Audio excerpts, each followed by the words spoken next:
BJP సెంట్రల్లో ఉన్నటువంటి BJP ప్రభుత్వం ఆ విద్యార్థుల్ని కఠినంగా లాఠీచార్జ్ చేసి వాస్తవాయి గోళాలేసి అసలు ఆడపిల్లలని కూడా చూడకుండా తీవ్రంగా ఆ యొక్క ర్యాలీని వాళ్ళను ఇబ్బందులకు గురి చేశారు.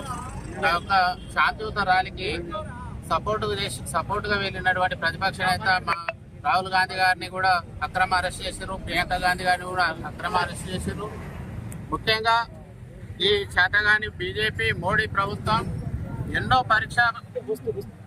జాతీయ పరీక్షలన్నీ కూడా లీక్ చేయడం వల్ల విద్యార్థుల్లో నిరుద్యోగుల్లో చాలా ఇబ్బందికి గురి చేస్తున్నారు. దీనికి నిరసనగా ఈరోజు మన మండల పార్టీ, తొర్రూరు మండల పార్టీ, పట్టణ పార్టీ ముఖ్య నాయకులు అందరూ కలిసి కూడా మా యొక్క ఎమ్మెల్యే గారు యశస్విని రెడ్డి గారు, ఇన్ఛార్జి ఝాన్సీ రెడ్డి గారి ఆదేశాల మేరకు ఈరోజు ఇక్కడ మేము ధర్నా చేయడం జరిగింది.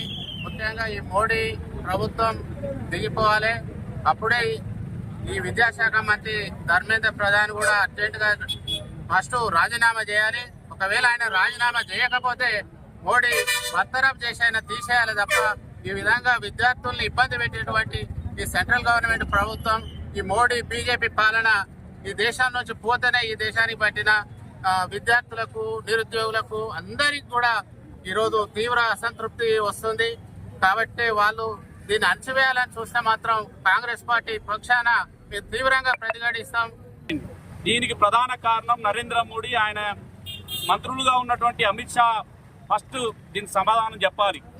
ఏదైతే విద్యార్థి లోకం పైన జరిగిన లాఠీ చార్జ్ ఉందో ఆ లాఠీ చార్జిని ఖండిస్తూ ప్రధాన ప్రతిపక్ష నేతగా ఉన్నటువంటి రాహుల్ గాంధీ గారు ప్రధాని ఇంటి ముందు ధర్నా చేయడం అంటేనే ఒక్కసారి ఆలోచించాలి. ఇప్పటి వరకు ఈ దేశ చరిత్రలో ఒక ప్రధానమంత్రి ఇంటి ముందు ధర్నా చేసినటువంటి దాఖలాలు లేవు. కానీ ఇవాళ ధర్నా చేయాల్సినటువంటి దుస్థితి ఈరోజు వచ్చింది. ఎందుకు అంటే ఒక పక్క క్రూరత్వంలో ఉన్నటువంటి బీజేపీ చర్చలు జరపకుండా విద్యార్థి పోరాటాలను అణచివేయాలనే కాన్సెప్ట్తో చూస్తూ ఉంది తప్ప వాళ్ళ న్యాయమైనటువంటి డిమాండ్లను పరిష్కరిద్దాం, చర్చిద్దాం అనే ఆలోచనలో లేకపోవడం, పార్లమెంటులో కనీసానికి చర్చ రాకపోవడం వల్ల వాళ్ళ డైరెక్ట్ రాహుల్ గాంధీ గారే ధర్నా చేయాల్సిన పరిస్థితి వచ్చింది. ప్రధానంగా రాహుల్ గాంధీ గారి వాళ్ళ 5 ప్రధానమైన డిమాండ్ల పైన ఈ ధర్నాలో పాల్గొన్నాడు. ఫస్ట్ ఏంటంటే ఏదైతే విద్యాశాఖ మంత్రిగా ఉన్నటువంటి ధర్మేంద్ర ప్రధాన్ ఉన్నాడో తను రాజీనామా చేయాలని చెప్పేసి. రెండోది నీట్ పరీక్షలు లీకేజ్ అవ్వడం వల్ల, రద్దవడం వల్ల ఎవరైతే ఆత్మహత్యలు చేసుకున్నారో ఆ కుటుంబాలకు ₹1 కోటి విరాళం ఇవ్వాలని చెప్పేసి రెండో డిమాండ్గా. మూడో డిమాండ్ ఏంటంటే ఇవాళ శాంతియుతంగా ఆందోళన చేస్తున్నటువంటి విద్యార్థుల పైన ఇవాళ ఒక పక్క పోలీసులే కాదు ఇంకో పక్క RSS కు సంబంధించిన వ్యక్తులు కూడా ఆ దాడిలో పాల్గొన్నట్టు మనకు కనబడతా ఉన్నాయి. దీనిపైన పూర్తి స్థాయి విచారణ చేయాలని చెప్పేటువంటి డిమాండ్తో ఆందోళనలో పాల్గొనడం జరిగింది.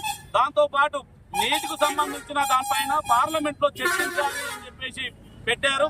ఈ ప్రధానమైన డిమాండ్లను చర్చించలేక ఇంకో పక్క ఈ రాష్ట్రంలో ఉన్న బీజేపీ చాతకాని బీజేపీ నాయకులు మీ నరేంద్ర మోడీని రాజీనామా చేయండి, ధర్మేంద్ర ప్రధాన్ ని రాజీనామా చేయాలని అనడం పోగా కాంగ్రెస్ కు వ్యతిరేకంగా ఆందోళన చేస్తా ఉన్నారు.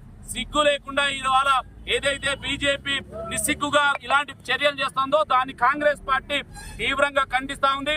ఇలానే కనుక కొనసాగితే రానున్నటువంటి రోజుల్లో విద్యార్థి లోకం, నిరుద్యోగ యువత చేసేటువంటి పోరాటాలు కాంగ్రెస్ ప్రత్యక్షంగా పాల్గొనడమే కాకుండా ఆందోళన ఉధృతం చేస్తామని చెప్పేసి హెచ్చరిస్తా ఉంది.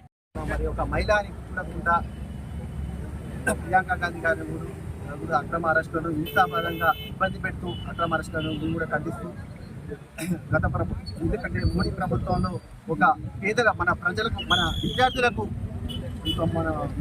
ఒక నీట్ పరీక్ష దానికి అనుకూలంగా వాళ్ళు స్పందించలేకపోయారు ప్రభుత్వం.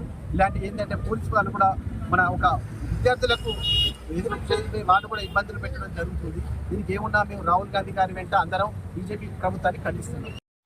శాంతియుతంగా వాళ్ళ పేపర్ ని లీక్ చేసిన కారణంగా ప్రజాస్వామ్యంలో ఉన్న వాళ్ళ హక్కును కాపాడుకునేందుకు వాళ్ళు శాంతియుతంగా చేస్తున్న ర్యాలీని, వాళ్ళు చేస్తున్న ఉద్యమాన్ని ఈ కేంద్ర ప్రభుత్వం అయిన బీజేపీ ప్రభుత్వం మరి ఈ అక్రమ అరెస్టులను చేసి వారి పేద విద్యార్థులైన వాళ్ళకు ఎంతో లక్షల మంది ఇబ్బంది పడుతున్న క్రమంలో మరి మా రాహుల్ గాంధీ గారు అక్కడికి వెళ్ళి శాంతియుత ధర్నాలో పాల్గొంటే ఈ కేంద్ర ప్రభుత్వం మోడీ అక్రమ అరెస్టులను భాగంగా మా ప్రధాని ఈ ఇబ్బంది పెడుతున్న క్రమంలో మన రాహుల్ గాంధీ గారు చేసిన దాన్ని మేము అక్రమంగా ఖండిస్తున్నాం.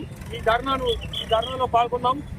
పాల్గొని ఈ అక్రమ అరెస్టులను ఈ కేంద్ర ప్రభుత్వాన్ని హఠావో అని చెప్పి మేము ఖండిస్తున్నాం.